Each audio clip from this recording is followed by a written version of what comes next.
eu gostaria de falar um pouquinho sobre esse louvor. Eu escolhi esse louvor hoje no primeiro culto que Deus está me honrando, porque a primeira vez que eu entrei por essa porta, esse foi o louvor que tocou. E eu não tinha motivos para sorrir. E na época, eu não abracei a ideia de vir para Jesus. Eu ainda bati muita cabeça. Mas Jesus, ele tocou. Eu lembro como se fosse hoje, eu entrando por aquela porta, estava tocando exatamente essa música. E hoje eu sou grata ao Senhor, porque não me sobra motivos para sorrir. E Deus, ele veio aqui para nos dar vida. E eu acredito que por isso que ele mandou a palavra de hoje. A palavra muitas vezes pode parecer um fardo pesado, mas gente, não é pesado não. Pesado é estar nesse mundo. A palavra de Deus, ela veio como a palavra de um pai que quer nos ensinar para que nós possamos não ficar mais batendo a cabeça, sabe? Para que a gente não venha mais ficar sofrendo à toa. E hoje eu pedi para vocês abrirem duas passagens, que a gente vai estar entre essas duas partes. A primeira palavra, que seria a principal, ela está em João 19, do 10 ao 16.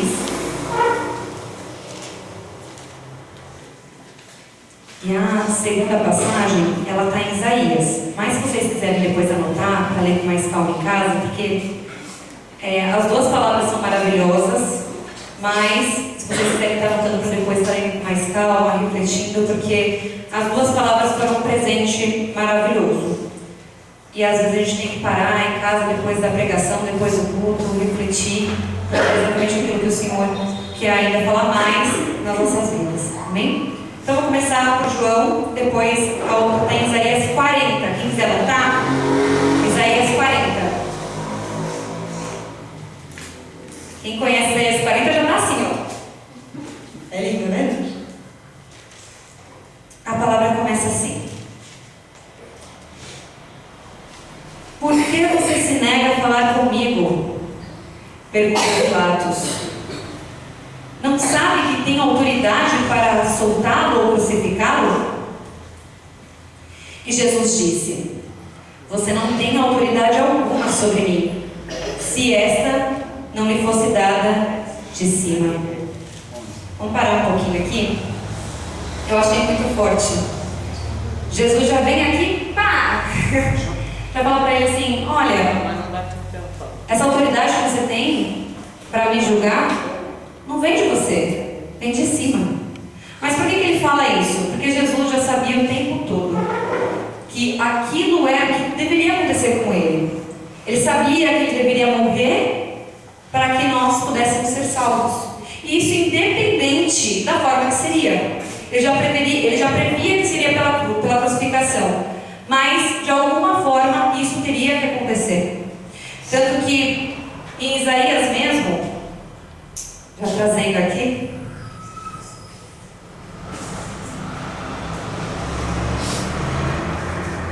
em Isaías 40 mesmo, ele já fala assim: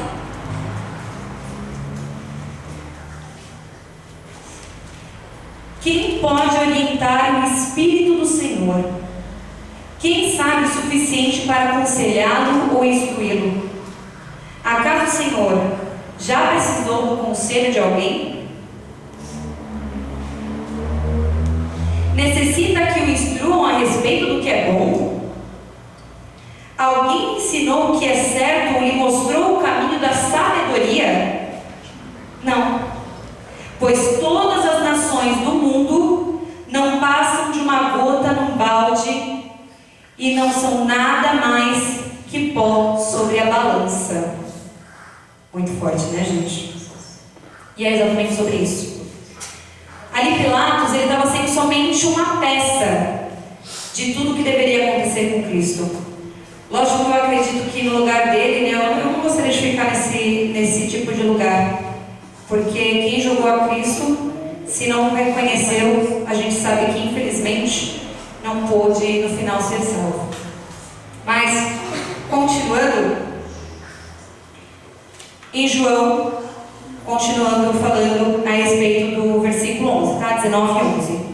Jesus disse: você não teria autoridade alguma sobre mim, se esta não me fosse dada de cima.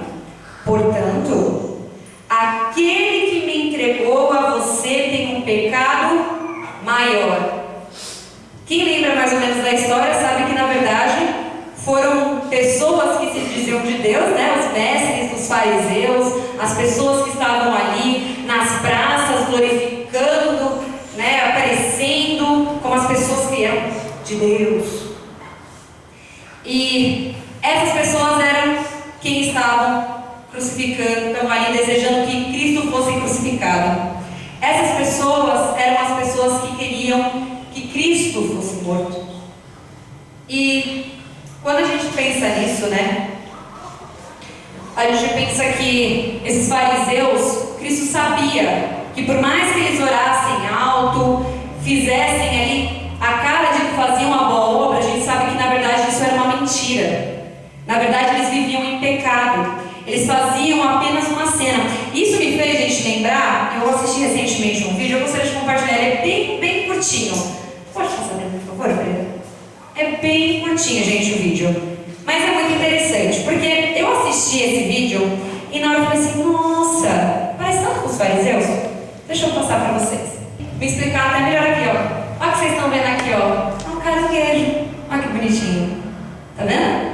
Mas vocês estão vendo o que está acontecendo? Ele está vivo. Olha, ele está comendo. Olha que bonitinho. Tá vendo? Só que, ó, aqui, ó, gente, ele está sendo, ó, cozido. Ó, virar, ó, comidinha. Tá. Que gostoso, hein? Quem gosta de caranguejo? Já comeu alguém? Já comeu? Gosta? É assim que é preparado, tá, gente? Agora eu estou mudando um pouquinho a cena, mas é mais ou menos assim. Mas, gente, por que eu lembrei dos fariseus? Pode deixar passando o bichinho aí. Por que eu lembrei dos fariseus, gente? Eles viviam no pecado. E o pecado traz vida? Traz morte. Então aqui, ele está envolvido aqui na morte. O diabo só estava cozinhando ele, esperando para o momento certo. Só que ao mesmo tempo, o que ele aparenta? Tá tudo bem. Não está nada acontecendo. Eu sou crente, eu sou de Deus de verdade. Essas pessoas que são impuros, esses gentios que são impuros, eu sou de Deus de verdade. E quantas vezes a gente se permitiu ser da mesma forma? Quantas vezes a gente se permitiu estar dentro da igreja, fazendo cara de tudo bem, e quem não está na igreja também no mundo de fora, gente. Tá? Afora também. Quando a pessoa está no mundo, ela faz aquela cena de que tá tudo bem, olha aqui, ó, que legal. Hoje a balada, ó, fica a madrugada inteira, tem que trabalhar no dia seguinte, mas tá tudo bem, tô super feliz. Ah, tá ficando com um, com o outro, mas imagina, entendeu? Então, aqui, ele fica vivendo a morte, só que na verdade, gente, não está tudo bem. Ele vai morrer, o que vai acontecer? Acabou. E a mesma coisa com a gente.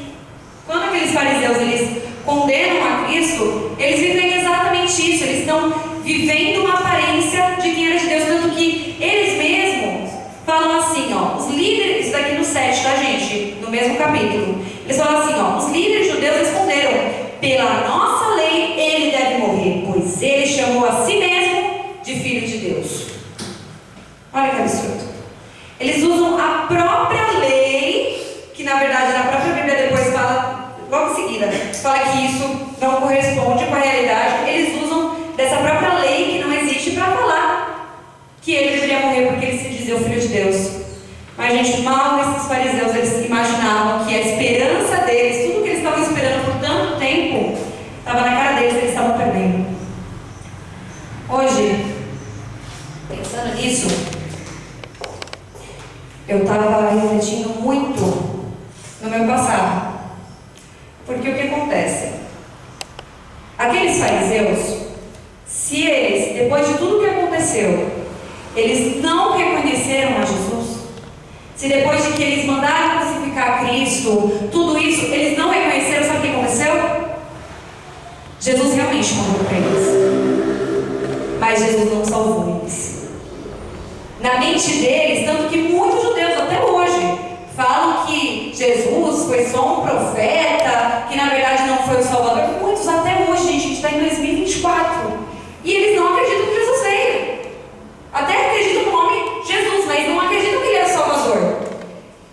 aconteceu? Eles viveram tudo que viveram, fizeram tudo que fizeram da forma errada, mas o que aconteceu no final? Eles foram salvos? Não sei. Não sei, na Bíblia não fala. E eu não sei. Mas fica isso uma meditação pra gente. Eu tava falando que eu tava lembrando do meu passado, porque eu lembro um dia que eu estava sentada na janela do meu quarto. E eu estava vivendo um momento muito complicado na minha vida. E aí, eu sentei na minha janela e falei: será que se eu pular daqui, eu vou ser feliz? Será que se eu pular daqui, as coisas vão acabar, vai dar um apagão e aí as coisas vão passar? Será que se eu pular daqui, eu vou ter alívio? E gente, hoje eu paro para refletir muito nessa situação, porque eu parei tanto para questionar o que poderia acontecer comigo. Gente, eu nem acreditava em Deus. Eu nem acreditava em Deus. Mas eu acredito plenamente que naquele dia Ele me salvou. Naquele dia Ele me deu uma nova chance. Sabe por que eu estou falando isso? Porque eu poderia muito bem ter pulado. Poderia ter morrido, poderia ter ficado tetraplégica, porque eram 5 andares, eu morava num apartamento. Muita coisa poderia acontecer. Meus pais nem imaginavam, eu poderia ter pulado lá de madrugada e eles só saberam no dia seguinte. Sabe? E eu fiquei pensando nisso e eu falei: eu acho que foi Jesus naquela época que tentou me dar um chacoalhão. Ainda demorou um pouco, viu, gente? Como eu falei no início do culto, eu bati bastante cabeça. Né? A pastora sabe, né? Depois, imagina, gente, eu fui me converter com 20 anos. Então, ó, deu para bater bastante cabeça. Mas eu posso dizer uma coisa: que se eu tivesse me jogado naquele dia, Jesus teria morrido para mim. Jesus teria morrido em questão da oportunidade de eu poder ser salva. Eu estaria realmente morta. E você quer saber o pior? Sem saber. Então, sim, eu creio que naquele dia foi Ele que me conscientizou, que me fez, pelo menos naquele momento, dar um passo para trás. E hoje eu glorifico a Deus, porque hoje eu estou no altar. Hoje, se é bater na ponta, eu estou na ponta do altar. Então eu glorifico Ele por isso. E quer saber a melhor parte, gente? Hoje Deus me deu a resposta. Hoje eu tenho a resposta daquilo que um dia eu tive receio. Ele deu a resposta daquilo que eu tinha medo. Mas eu vou esperar um pouquinho para dar essa resposta para vocês. Vamos continuar no João. Então, continuando no 12, vamos continuar no 13, na verdade. Ao ouvir isso, Pilatos trouxe Jesus para fora novamente e se sentou no tribunal, na plataforma chamada Pavimento de Pedras, em aramaico Gábata. Era por volta de meio-dia, no dia da preparação para a Páscoa, e Pilatos disse ao povo: vejam aqui, está o seu rei. E eles disseram: fora com ele! Gritaram: fora com ele, crucificam! O quê? Crucificar o seu rei? Perguntou Pilatos. E em resposta, os principais sacerdotes gritaram: não temos outro rei além de César. Então Pilatos lhes entregou Jesus para ser crucificado, e eles levaram Jesus.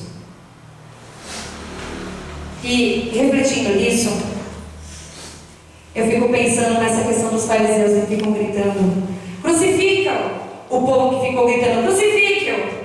E quantas vezes, com as suas decisões, você também não gritou: crucificam! Cada vez que você fez, que você foi lá e bebeu, crucificam! Toda vez que você pecou, crucificam! Toda vez que você foi orgulhoso, crucificam! Toda vez que você se permitiu pecar, crucificam! Crucificam! Quantas vezes? Aquela ficadinha lá, crucificam! Aquelas conversas em rodas de amigos que não são de Deus, crucificam! Quantas vezes? Quantas vezes você já crucificou a Deus? Porque é muito fácil a gente julgar os fariseus. É muito fácil a gente julgar até Judas, né? Muita gente fala assim: ah, porque Judas traiu a Deus. traiu a Jesus. E de fato, gente, Judas, como todos, e como todos nós, não precisava ser ele ali a trair Jesus. Como aqueles mestres dos fariseus, alguns deles não precisavam ser. Muitos dos que foram curados por Jesus e depois retornaram nisso, eles não precisavam ser parte desse crucifício. Eles poderiam fazer parte do grupo que continuava reconhecendo a Deus. Sabe qual é o nosso problema? A gente tem amnésia. A gente tem amnésia das coisas que Deus faz. A gente esquece. E aí a gente vai lá e crucifica, e crucifica, e crucifica. E vira uma bola de neve que o diabo só brinca, só cozinha, só cozinha. E você falando, tá tudo bem. Me fala uma coisa, pensa agora no que eu vou falar para vocês. O que te impede de sair da posição daquele que crucifica Deus? Crucifica Jesus, perdão. O que te faz? O que te impede? Por que está faltando de motivação para você não crucificar mais aquele que morreu por você, que te amou tanto, mesmo quando você nem sonhava sobre ele? Nós venhamos a pensar nisso. Hoje, até mesmo eu preparei aqui com a obreira um propósito, na verdade, para que nós possamos estar fazendo hoje, de nós estarmos escrevendo todos os nossos pecados, tudo aquilo que vem na nossa mente, no nosso coração. Senhor, eu estou falhando nisso. Senhor, olha, isso daqui está me impedindo. Um dia, gente, o que me impediu de estar nesse altar foi o rancor. Um dia, o que me impediu de estar nesse altar foi toda hora querer desistir. Mas saiba, gente, que quando a gente cria uma motivação maior, a gente levanta a cabeça e não desiste mais. Eu aprendi que se fosse para eu viver, que eu fosse viver para Cristo, porque Ele morreu para mim. Ele morreu por mim, para que eu pudesse ter salvação. Então que nós possamos criar prioridade, porque nós só ficamos dessa forma errando e pecando, porque a gente não prioriza Ele. A gente fica priorizando a saída com os amiguinhos lá que faz a gente pecar, sabe? Com os amiguinhos que faz a gente falar palavrão, com o amiguinho que faz a gente querer beber, sabe? Uma pessoa fica ali em conversa de chat no WhatsApp, com conversa que não convém. É isso que faz a gente pecar, sabe? A gente fica dando ali linha para o diabo puxar. Só que hoje eu convido vocês para nós estarmos escrevendo aquilo que está nos levando a pecar. E nós vamos estar colocando aqui, porque nós vamos estar crucificando hoje os nossos pecados. Hoje a gente não vai crucificar Jesus. Hoje aqui a gente vai glorificá-lo, adorá-lo e agradecer, ser grato, porque Ele morreu por nós para nos salvar. Nós vamos fazer com que hoje Ele venha renascer no nosso coração. Se Ele morreu no seu coração recentemente, ou já há um tempo, porque você estava deixando as coisas passarem e estava se deixando esfriar, hoje, vamos fazer de Jesus ressuscitar no nosso coração. Então vamos crucificar nossos pecados, vamos crucificar nossos erros. Gente, independente do que seja, não vamos ser orgulhosos. Não seja orgulhoso, porque isso pode mudar a sua vida. Isso pode transformar a sua vida essa noite. E como prometido, eu falei que eu ia dar a resposta para vocês, né? Que Deus me deu. Sabe, gente, quando a gente se entrega para o Senhor Jesus e permite com que Ele venha nos transformar, quando nós reconhecemos a Ele, Ele nos abraça e nos acolhe como filho. E em Isaías 40, no 9, Ele fala assim: ó Sião, mensageiro de boas notícias, grite do alto dos montes, grite mais forte, ó Jerusalém, grite sem medo, diga à cidade de Judá, seu Deus está chegando. Sim, o Senhor soberano vem com poder, com braço forte governará. Vejam, ele traz consigo sua recompensa. Como pastor, ele alimentará seu rebanho, levará os cordeirinhos nos braços e os carregará junto ao seu coração. Conduzirá ternamente as ovelhas com suas crias. Então, sim, gente, quando nós nos permitimos viver para Cristo, nós podemos viver isso daqui. Nós estamos vivendo no final dos tempos. E está cada vez mais evidente que o coração de quase todos está se esfriando, como falado na palavra do Senhor. E quando eu vejo isso daqui, aqui ele está querendo dizer de quando Jesus já ia vir embora. E quando ele fala a respeito de que ele virá como pastor, o que ele fez? Quando Cristo veio, ele recebeu a todos, acolheu a todos, realmente para estar trazendo como rebanho. Ali, ele veio ali para os judeus, mas ele também veio para nós, pecadores. E ele veio para nos salvar. Ele veio para nos trazer mais esperança. E até mesmo, continuando, no 27, no capítulo 40 ainda de Isaías, ele fala assim: ó Jacó, como podes dizer que o Senhor não vê o que se passa? Ó Israel, como pode dizer que Deus não se importa com seus direitos? Então, irmãos, é só desculpa para que você continuasse a pecar, para que você continuasse a fazer as coisas erradas e não se voltasse a Ele, tendo Ele como seu Senhor. Era porque Ele não te ajudava, Ele não te aliviava, Ele não estava sendo suficiente. É duro falar isso, mas é verdade. Muita gente abandona Cristo porque acha que Ele não está sendo suficiente para preencher o buraco, sendo que a gente sabe que é o contrário. Você não ouviu? Não entendeu?